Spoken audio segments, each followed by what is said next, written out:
The late July sun beat down mercilessly on Meadowbrook Estates as I turned the valve on my brand new above ground pool, watching crystal clear water cascade into the 16-foot circle that had taken me an entire weekend to set up. After 3 years of saving and planning, I finally had my own backyard oasis. Dad, is it ready yet? My 8-year-old daughter Maya bounced on her toes, her floaties already strapped to her arms. I laughed, ruffling her hair. Another hour, princess. The water needs to fill up first. My wife Sarah emerged from the sliding glass door carrying a tray of lemonade. I can't believe we finally did it. The kids are going to lose their minds. Worth every penny, I said, pulling her close. As the fire marshal for our county, I'd spent years responding to emergencies, working double shifts, and missing family dinners. This pool represented something more than recreation. It was time I could finally spend with my family. That's when I noticed her. Deborah Whitmore stood at the edge of her perfectly manicured lawn next door, her arms crossed, her expression twisted into what I'd come to recognize as her signature look of disapproval. At 53, Deborah had appointed herself the unofficial enforcer of every HOA rule, written or imagined. Her hair was pulled back so tightly it seemed to stretch her perpetual frown even wider. "That's an eyesore," she called out, not even bothering with the greeting. I took a deep breath, reminding myself to stay professional. "Good afternoon, Deborah. Just setting up a pool for the kids." "I can see that." She stepped closer to the fence line, her eyes narrowing as she surveyed my backyard. "Did you get HOA approval for that monstrosity?" I checked the bylaws. Above ground pools under 18 feet don't require approval as long as they meet safety standards. "We'll see about that." She whipped out her phone, snapping photos from multiple angles. "This is going to destroy everyone's property values, and I'm sure it violates at least a dozen codes." Sarah squeezed my hand, a warning to stay calm. "It's fine, Deborah. We followed all the rules." "Rules?" Deborah practically spat the word.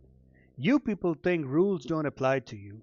Well, I'm calling an emergency HOA meeting, and the fire marshal, and code enforcement. We'll see how long your little party pool lasts." She stormed off before I could respond, and Maya tugged on my shirt.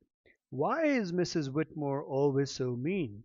Some people just don't know how to be happy, sweetheart. Over the next 2 days, my phone buzzed constantly with messages from neighbors. Deborah had apparently sent a mass email to the entire subdivision, complete with photos demanding immediate action against the dangerous illegal structure in our backyard. She'd scheduled an emergency HOA meeting for Thursday evening. "She's really going nuclear this time," Sarah said, scrolling through her own messages. "Listen to this. The safety of our children is being compromised by reckless homeowners who prioritize their own enjoyment over community standards." I couldn't help but laugh. Compromising children's safety? It's a pool with a locked ladder and a safety fence. You should tell her who you are. Where's the fun in that? I grinned. But truthfully, I was tired. Tired of Deborah's constant complaints about our grass height, our car parking, our holiday decorations. Maybe it was time she learned a lesson. Thursday evening arrived, with the sticky humidity that comes before a thunderstorm. Our community center's meeting room was packed, apparently. Deborah had really drummed up interest. I spotted at least 30 neighbors, many of whom I helped during emergency calls over the years. Deborah stood at the front like a prosecutor preparing for trial, her presentation already loaded on the projector screen. She'd even created a PowerPoint titled "Pool Safety Crisis, a Community Under Threat." HOA President Martin Chen called the meeting on order. "Deborah, you called this emergency session, and the floor is yours." She clicked to her first slide, a zoomed in photo of my pool.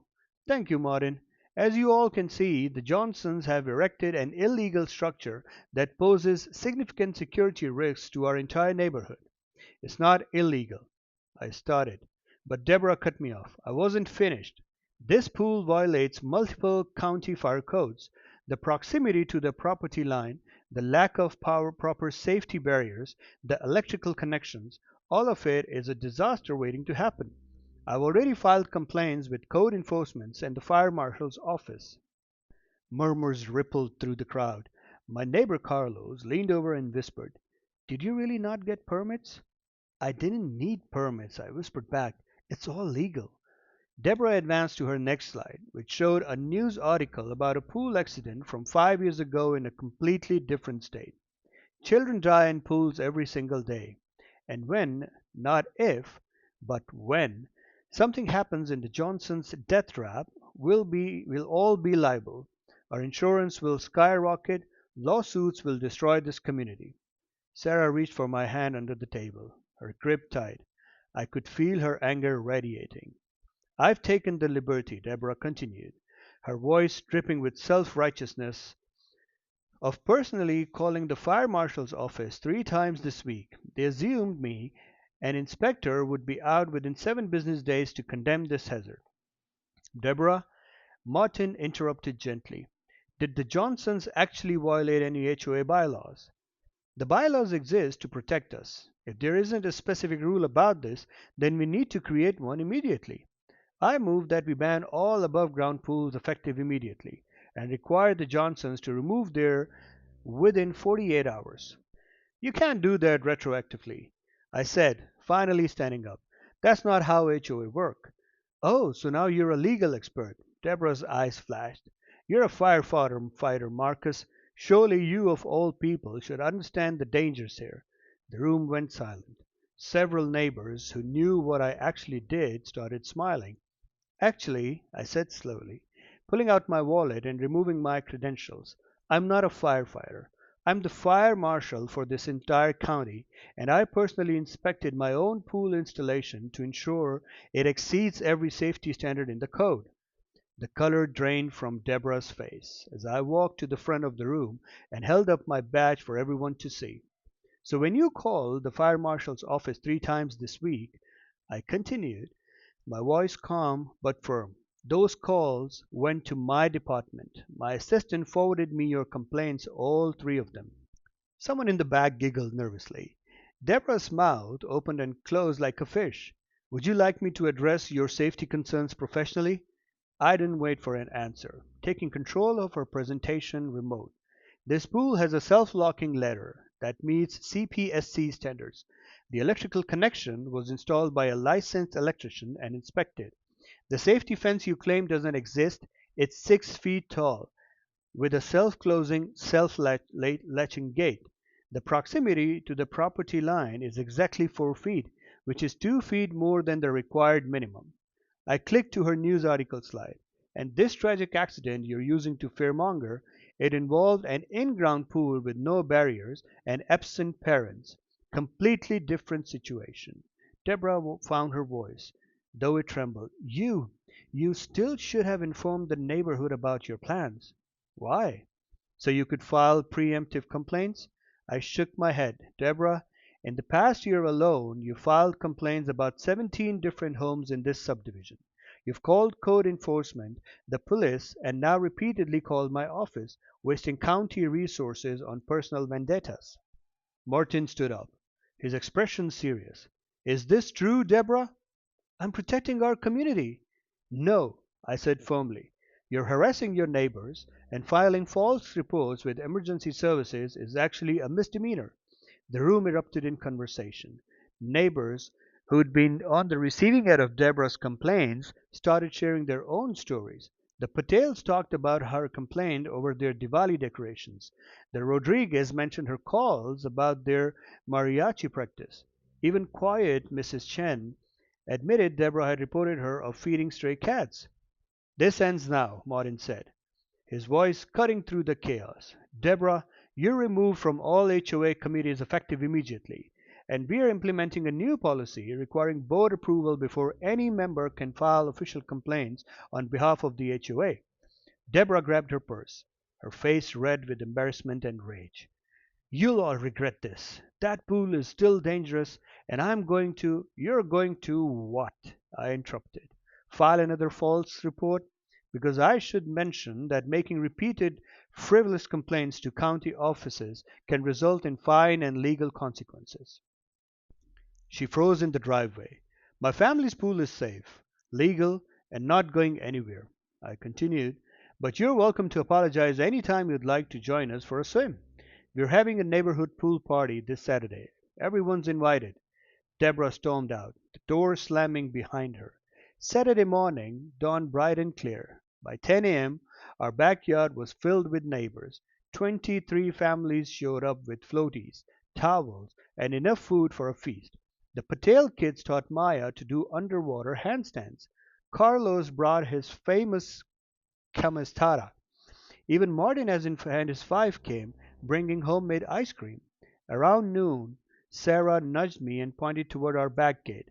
Deborah stood there, alone, watching the celebration through the fence slates. For just a moment, I saw something different in her expression. Not anger, but loneliness. I grabbed an extra plate of food and walked over. "The gate's open if you'd like to come in," I said, offering the plate through the fence. She stared at it, her defenses crumbling just slightly. "I don't understand. After everything I said?" "You were wrong, Deborah, but that doesn't mean you have to stay wrong." I set the plate on a nearby table. "The invitation stands, today, tomorrow, or any day." She didn't take the food, but she didn't leave either. She just stood there, and I could see her wrestling with decades of self-righteous armor. I walked back to my family, where Maya was doing a cannonball that soaked everyone within 5 feet. Sarah wrapped her arm around my waist. "Think she'll ever change?" she asked. "Maybe, maybe not. But at least everyone else knows they don't have to live in fear of ridiculous complaints anymore." Thunder rumbled in the distance, the storm finally rolling in. As neighbors started picking up, thanking us, and promising to return, I glanced back at the fence. The plate was gone, and so was Deborah. Whether she'd taken it as a peace offering or thrown it away in anger, I didn't know. But as I watched my daughter laugh and splash with her new friends, I realized something important. I'd built this pool for the family, for moments exactly like this, and no amount of HOA drama could take that away. The fire marshal had spoken, and the pool was here to stay.